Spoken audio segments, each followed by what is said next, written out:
فرمایا میں وہ باتیں جانتا ہوں جو تم نہیں جانتے۔ اور اس نے آدم کو سب چیزوں کے نام سکھائے، پھر ان کو فرشتوں کے سامنے کیا اور فرمایا کہ اگر سچے ہو تو مجھے ان کے نام بتاؤ۔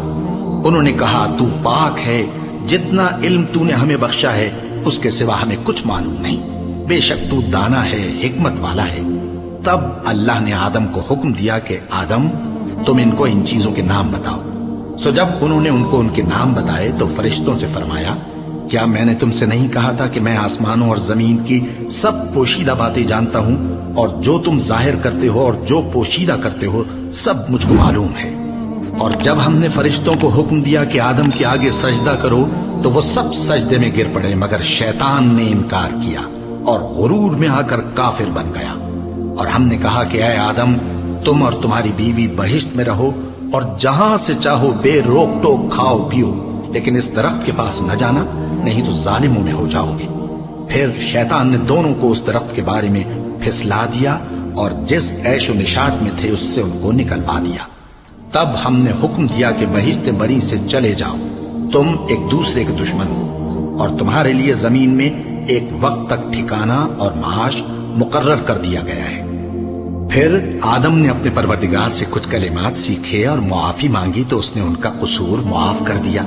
بے شک وہ معاف کرنے والا ہے، بڑا مہربان ہے۔ ہم نے فرمایا کہ تم سب یہاں سے اتر جاؤ، جب تمہارے پاس میری طرف سے ہدایت پہنچے تو اس کی پیروی کرنا کہ جنہوں نے میری ہدایت کی پیروی کی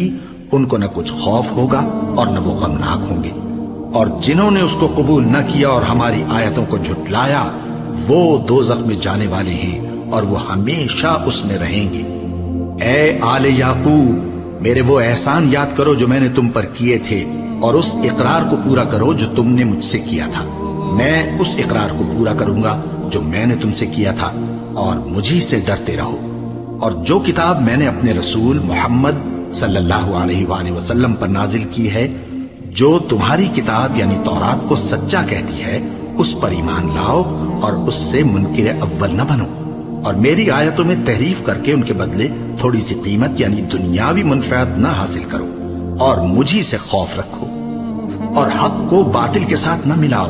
اور سچی بات کو جان بوجھ کر نہ چھپاؤ، اور نماز پڑھا کرو اور زکوٰۃ دیا کرو، اور اللہ کے آگے جھکنے والوں کے ساتھ جھکا کرو۔ یہ کیا عقل کی بات ہے کہ تم لوگوں کو نیکی کرنے کو کہتے ہو اور اپنے تئیں فراموش کیے دیتے ہو، حالانکہ تم اللہ کی کتاب بھی پڑھتے ہو؟ کیا تم سمجھتے نہیں؟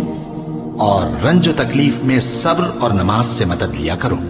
اور بے شک نماز گراں ہے مگر ان لوگوں پر گراں نہیں جو عجز کرنے والے ہیں، جو یقین کیے ہوئے ہیں کہ وہ اپنے پروردگار سے ملنے والے ہیں اور اس کی طرف لوٹ کر جانے والے ہیں۔ اے یعقوب کی اولاد میرے وہ احسان یاد کرو جو میں نے تم پر کیے تھے، اور یہ کہ میں نے تم کو جہان کے لوگوں پر فضیلت بخشی تھی، اور اس دن سے ڈرو جب کوئی کسی کے کچھ بھی کام نہ آئے اور نہ کسی کی سفارش منظور کی جائے اور نہ کسی سے کسی طرح کا بدلہ قبول کیا جائے اور نہ لوگ کسی اور طرح مدد حاصل کر سکیں۔ اور ہمارے ان احسانات کو یاد کرو جب ہم نے تم کو قوم فرعون سے نجات بخشی، وہ لوگ تم کو بڑا دکھ دیتے تھے، تمہارے بیٹوں کو تو قتل کر ڈالتے تھے اور بیٹیوں کو زندہ رہنے دیتے تھے، اور اس میں تمہارے پروردگار کی طرف سے بڑی سخت آزمائش تھی۔ اور جب ہم نے تمہارے لیے سمندر کو پھاڑ دیا پھر تم کو تو نجات دی اور فرعون کی قوم کو غرق کر دیا، اور تم دیکھ رہے تھے۔ اور جب ہم نے موسیٰ سے 40 رات کا وعدہ کیا تو تم نے ان کے پیچھے بچڑے کو معبود مقرر کر لیا اور تم ظلم کر رہے تھے، پھر اس کے بعد ہم نے تم کو معاف کر دیا تاکہ تم شکر کرو۔ اور جب ہم نے موسیٰ کو کتاب اور معجزے عنایت کیے تاکہ تم ہدایت حاصل کرو۔ اور جب موسیٰ نے اپنی قوم کے لوگوں سے کہا کہ بھائیو تم نے بچڑے کو معبود ٹھہرانے میں اپنی جانوں پر ظلم کیا ہے، تو اپنے پیدا کرنے والے کے آگے توبہ کرو، پھر اپنوں کو قتل کرو، تمہارے خالق کے نزدیک تمہارے حق میں یہی بہتر ہے۔ پھر اس نے تمہارا قصور معاف کر دیا، وہ بے شک بڑا معاف کرنے والا ہے، بڑا مہربان ہے۔ اور جب تم نے موسیٰ سے کہا کہ موسیٰ جب تک ہم اللہ کو سامنے نہ دیکھ لیں گے تم پر ایمان نہیں لائیں گے، تو تم کو بجلی نے آ گھیرا اور تم دیکھ رہے تھے، پھر موت آ جانے کے بعد ہم نے تم کو اثر نو زندہ کر دیا تاکہ احسان مانو، اور ہم نے بادل کا تم پر سایہ کیے رکھا اور تمہارے لیے من و سلوہ اتارتے رہے، کہ جو پاکیزہ چیزیں ہم نے تم کو عطا فرمائی ہیں ان کو کھاؤ پیو، مگر تمہارے بزرگوں نے ان نعمتوں کی کچھ قدر نہ جانی اور وہ ہمارا کچھ نہیں بگاڑتے تھے بلکہ اپنا ہی نقصان کرتے تھے۔ اور جب ہم نے ان سے کہا کہ اس گاؤں میں داخل ہو جاؤ اور اس میں جہاں سے چاہو خوب کھاؤ پیو، اور دیکھنا دروازے میں داخل ہونا سجدہ کرتے ہوئے اور حطوتن کہنا،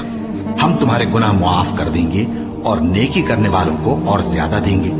تو جو ظالم تھے انہوں نے اس لفظ کو جس کا ان کو حکم دیا تھا بدل کر اس کی جگہ اور لفظ کہنا شروع کیا، بس ہم نے ان ظالموں پر آسمان سے عذاب نازل کیا کیونکہ نافرمانیاں کیے جاتے تھے۔ اور جب موسیٰ نے اپنی قوم کے لیے ہم سے پانی مانگا تو ہم نے کہا کہ اپنی لاٹھی پتھر پر مارو، انہوں نے لاٹھی ماری تو اس میں سے 12 چشمے پھوٹ نکلے اور تمام لوگوں نے اپنا اپنا گھاٹ معلوم کر کے پانی پی لیا۔ ہم نے حکم دیا کہ اللہ کی عطا فرمائی ہوئی روزی کھاؤ اور پیو اور زمین میں فساد نہ کرتے پھرنا۔ اور جب تم نے کہا کہ موسیٰ ہم سے ایک ہی کھانے پر صبر نہیں ہو سکتا تو اپنے پروردگار سے دعا کیجئے کہ ترکاری اور ککڑی اور گیہوں اور مسور اور پیاز وغیرہ جو نباتات زمین سے اگتی ہیں ہمارے لیے پیدا کر دے۔ انہوں نے کہا کہ عمدہ چیزیں چھوڑ کر ان کے بدلے ناقص چیزیں کیوں چاہتے ہو؟ اگر یہی چیزیں مطلوب ہیں تو کسی شہر میں جا اترو، وہاں جو مانگتے ہو مل جائے گا۔ اور آخر کار ذلت و رسوائی اور محتاجی و بے نوائی ان سے چمٹا دی گئی اور وہ اللہ کے غضب میں گرفتار ہو گئے، یہ اس لیے کہ وہ اللہ کی آیتوں سے انکار کرتے تھے اور اس کے نبیوں کو ناحق قتل کر دیتے تھے، یعنی اس لیے کہ نافرمانی کیے جاتے اور حد سے بڑھے جاتے تھے۔